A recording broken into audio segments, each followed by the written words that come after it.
Assalamualaikum warahmatullahi wabarakatuh. Yang terhormat Bapak Faisal Rahimi, SESTH selaku dosen pengampu mata kuliah Manajemen Pemasaran Lanjutan. Puji syukur marilah kita panjatkan pada Allah Subhanahu wa taala atas rahmat berupa kesehatan hingga kita bisa melanjutkan pertemuan kuliah walaupun secara daring.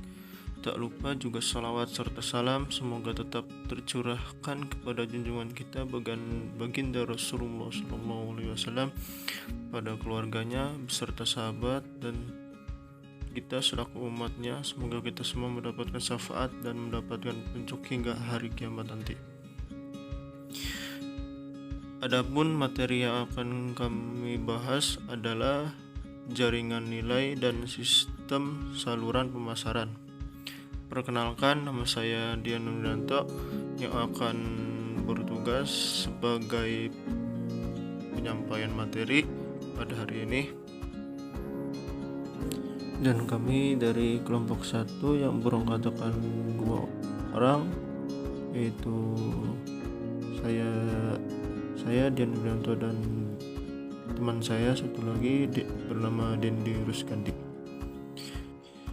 Baik, teman-teman, langsung saja kita mulai ke sesi yang pertama adalah pembukaan. Marilah kita mengucapkan basmalah bersama-sama. Bismillahirrahmanirrahim.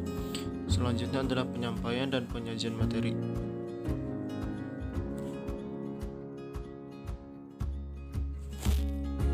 Baik, pertama-tama apa sih yang dimaksud dengan saluran pemasaran? Menurut Kotler, saluran pemasaran adalah serangkaian organisasi yang saling tergantung yang terlibat dalam proses untuk menjadikan suatu produk atau jasa siap untuk digunakan atau dikonsumsi. Saluran pemasaran merupakan perangkat alur yang diikuti produk atau jasa setelah produksi, berakhir dalam pembelian dan digunakan oleh pengguna akhir. Beberapa perantara seperti pedagang grosir dan eceran yang membeli berhak atas dan menjual kembali dagangannya disebut pedagang. Perantara lainnya seperti broker, perwakilan produsen, agen penjual mencari pelanggan dan dapat bernegosiasi atas nama produsen tapi tidak memiliki hak atas barang. Oleh karena mereka disebut agen. Masih ada perantara lain seperti perusahaan transportasi dan independen, bank, agen perikanan yang membantu dalam proses distribusi tapi juga tidak memiliki hak atas barang dan tidak menegosiasi pembelian atau penjualan. Mereka disebut fasilitator. Baik, untuk selanjutnya yaitu peran saluran pemasaran. Peran saluran pemasaran yaitu membantu produsen untuk menyampaikan pesan-pesan sesuai kepada konsumen agar membeli sebuah produk. Saluran pemasaran membantu memperkirakan jumlah permintaan produk sehingga memudahkan produsen untuk mempersiapkan pesanan produk tersebut. Baik, yang selanjutnya yaitu keputusan rancangan saluran.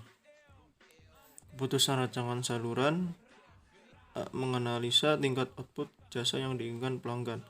Keputusan rancangan saluran menganalisis tingkat output jasa yang diinginkan pelanggan. Saluran menghasilkan 5 output jasa, yaitu 1. Ukuran lot atau adalah jumlah unit yang diizinkan saluran untuk dibeli oleh pelanggan umum dalam suatu peristiwa. Yang kedua yaitu waktu tunggu dan waktu pengiriman, rata-rata waktu tunggu pelanggan saluran untuk menerima barang. Yang ketiga yaitu kenyamanan spasial, tingkat di mana saluran pemasaran membuat konsumen lebih mudah membeli produk. Yang keempat yaitu dukungan layanan, jasa tambahan atau kredit, pengiriman, instalasi perbaikan yang disediakan oleh saluran. Yang B, menentukan tujuan dan hambatan. Pemasar harus menyatakan tujuan saluran mereka berdasarkan tingkat hasil jasa yang ditargetkan. Biasanya perencana dapat mengidentifikasi beberapa segmen pasar yang menginginkan tingkat jasa yang berbeda. Yang selanjutnya yaitu keputusan manajemen saluran. Yang pertama yaitu memilih anggota saluran, yang kedua melatih dan memotivasi anggota saluran, yang ketiga mengevaluasi anggota saluran, yang keempat yaitu memodifikasi rancangan dan pengaturan saluran. Bagi pelanggan saluran merupakan perusahaan untuk memfasilitasi pemilihan anggota saluran, produsen harus menentukan karakteristik yang membedakan antara perantara yang lebih baik. Mereka harus mengevaluasi jumlah tahun dalam bisnis, lini lain yang dijual, pertumbuhan dan cuatan laba, kekuatan keuangan kerjasama, dan reputasi layanan. Jika perantara adalah agen penjualan, produsen harus mengevaluasi jumlah dan karakter lini lain yang dijual serta ukuran dan kualitas tenaga penjual. Jika perantara adalah department store yang menginginkan distribusi eksklusif, produsen harus mengevaluasi lokasi, potensi pertumbuhan, masa depan, dan jenis pembeli.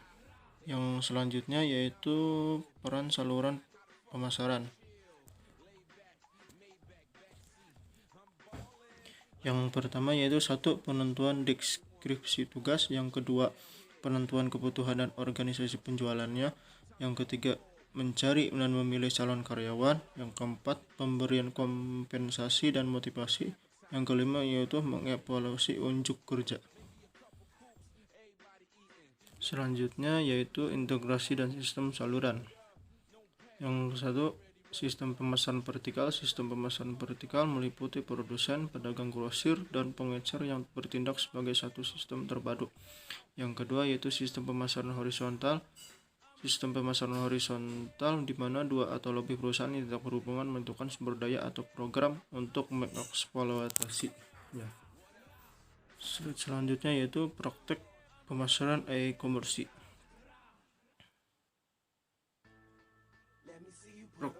Merupakan praktik penggunaan promosi untuk meningkatkan traffic ke dalam toko online dengan mengkonversi traffic tersebut menjadi transaksi pembelian oleh konsumen dan menjaga mereka untuk tetap kembali ke toko Anda jika ingin membeli produk yang sebelumnya sudah pernah mereka beli.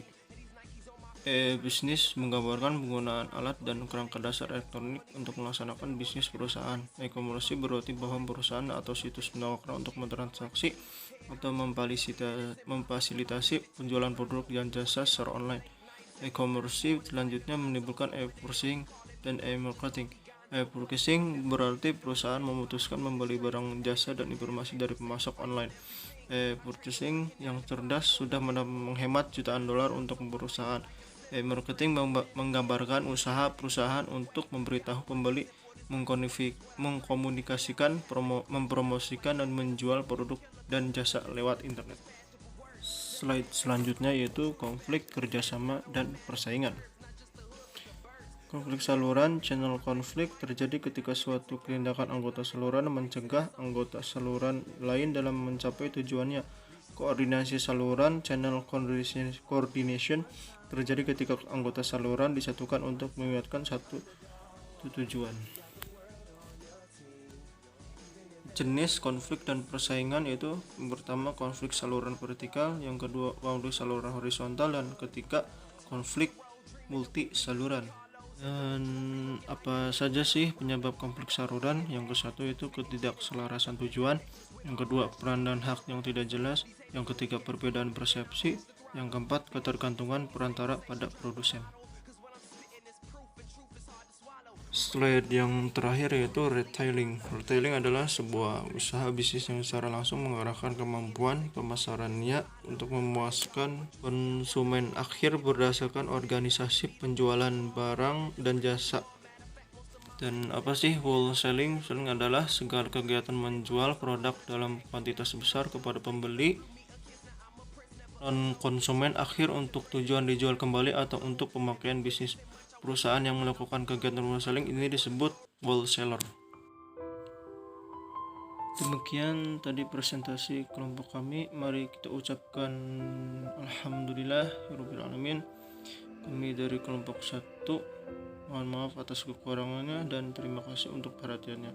Assalamualaikum warahmatullahi wabarakatuh.